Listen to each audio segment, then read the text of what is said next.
Assalamualaikum warahmatullahi wabarakatuh. Kajian online bersama Sansanatara kembali lagi ke hadapan Anda untuk berbagi inspirasi yang insya Allah mencerahkan.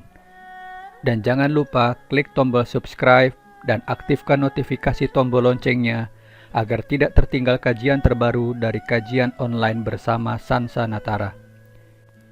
Jika dalam kajian online ke-10 kita telah membahas bahwa ternyata Samiri bukanlah Dajjal, maka dalam kajian online ke-12 kali ini, kita akan membahas bahwa ternyata Yudas Iskariot pun bukanlah Dajjal.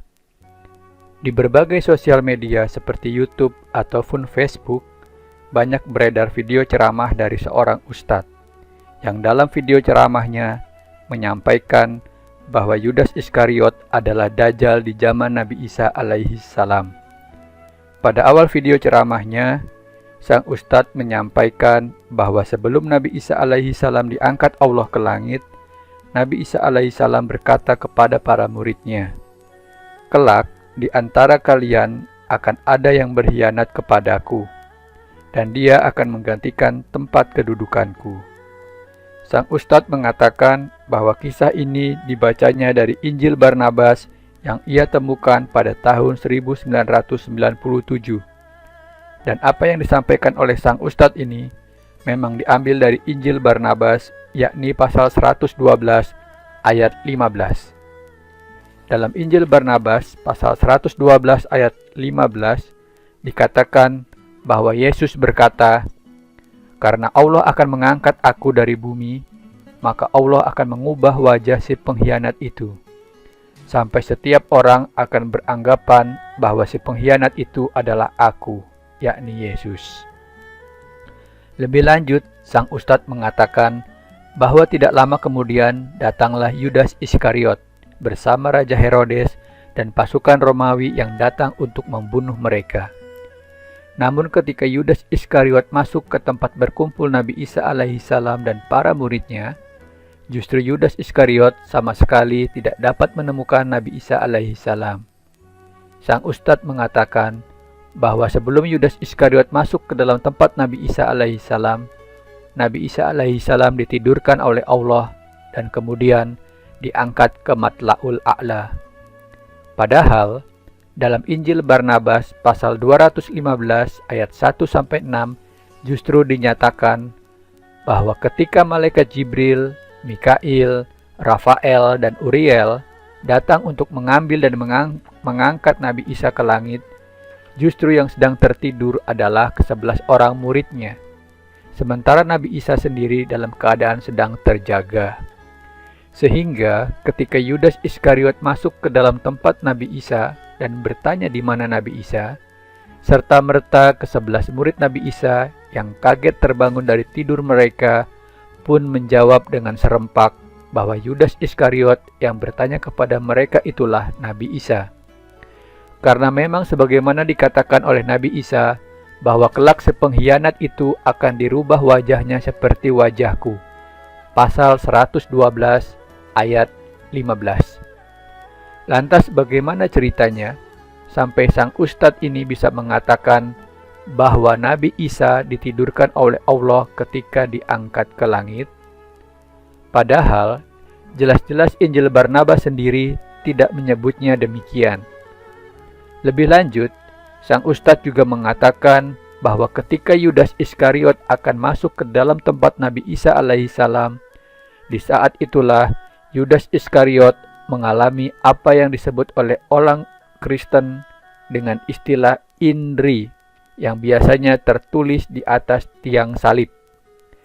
Sang ustadz mengatakan bahwa yang dimaksud dengan indri bukanlah singkatan dari Yesus orang Nazaret Raja Yahudi, melainkan artinya adalah penjelmaan yang disebut dalam Quran surat An-Nisa ayat 157 dengan kalimat walakin subbihalahum. Sungguh, sebuah cocokologi yang tanpa dasar dan terlalu memaksakan. Padahal, tulisan Indri yang biasa tertulis di atas tiang kayu salib tersebut sesungguhnya adalah akronim bahasa Latin dari kalimat Iesus Nazarenus Rex Iudaeorum yang kemudian disingkat Indri, yang maknanya adalah Yesus orang Nazaret, Raja bangsa Yahudi. Keterangan ini dapat dicek dalam Injil Terjemahan Baru, bab Yohanes, pasal 19 ayat 19. Lebih lanjut, sang Ustadz mengatakan bahwa ketika Yudas Iskariot keluar dari tempat Nabi Isa alaihissalam karena wajahnya telah dirubah Allah menjadi seperti wajah Nabi Isa alaihissalam, maka Yudas Iskariotlah yang kemudian ditangkap untuk disalib. Seketika gemparlah para pengikut Nabi Isa atau Hawariyun. Dan hanya satu orang yang ingat kalau yang ditangkap itu bukanlah Nabi Isa, yaitu Barnabas. Lagi-lagi, apa yang disampaikan oleh sang Ustadz ini hanyalah rekayasa pribadi sang Ustadz. Karena dalam Injil Barnabas pasal 217 ayat 21 dinyatakan bahwa demi Allah yang hidup, dia sang penulis, yakni Barnabas, lupa atas semua yang dikatakan oleh Yesus, bahwa dia Yesus akan diangkat dari dunia dan sosok lain akan disiksa menggantikannya.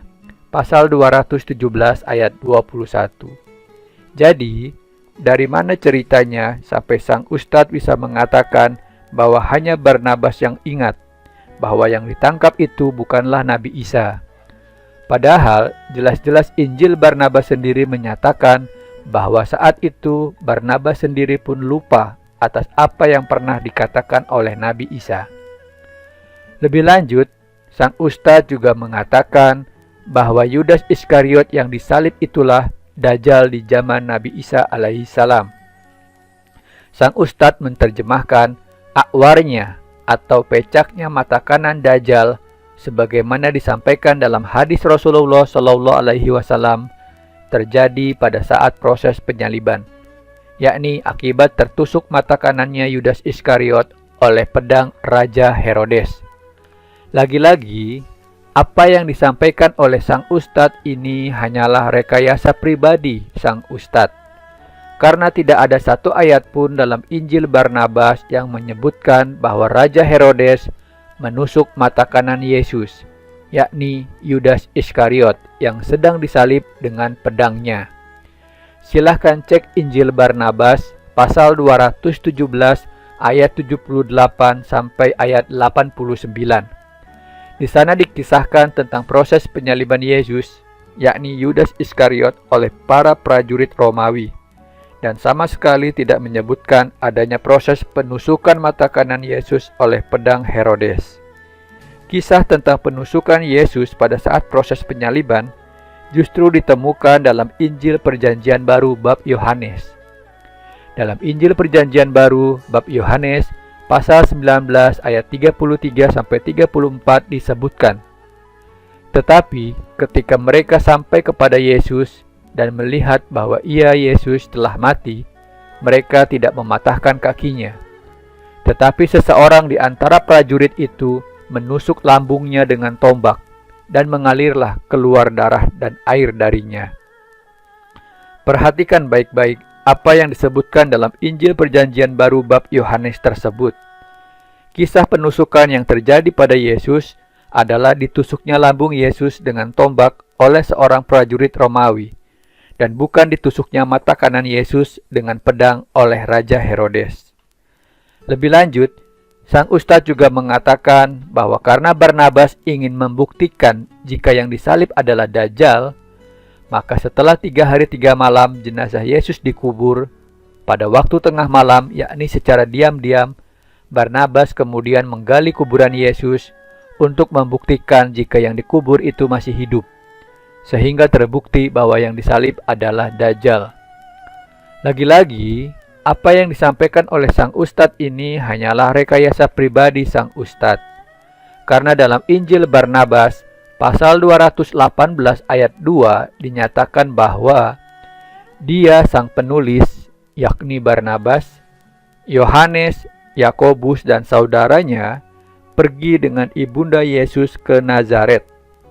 Kemudian dalam Injil Barnabas pasal 218 ayat 3 dinyatakan bahwa murid-murid yang lainnya lah yang pergi di malam hari untuk mencuri tubuh Yudas dan menyembunyikannya, dan menyebarkan kabar bahwa Yesus telah bangkit kembali.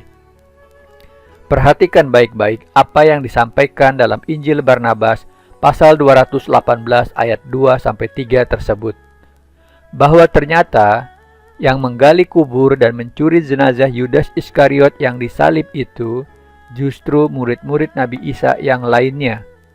Karena Barnabas bersama dengan Yohanes, Yakobus, dan saudaranya justru pergi mengantarkan ibunda Yesus ke Nazaret, yang sangat sedih atas kematian Yesus anaknya. Jadi, sampai di sini sepertinya sudah sangat-sangat jelas bahwa Yudas Iskariot itu bukanlah Dajjal.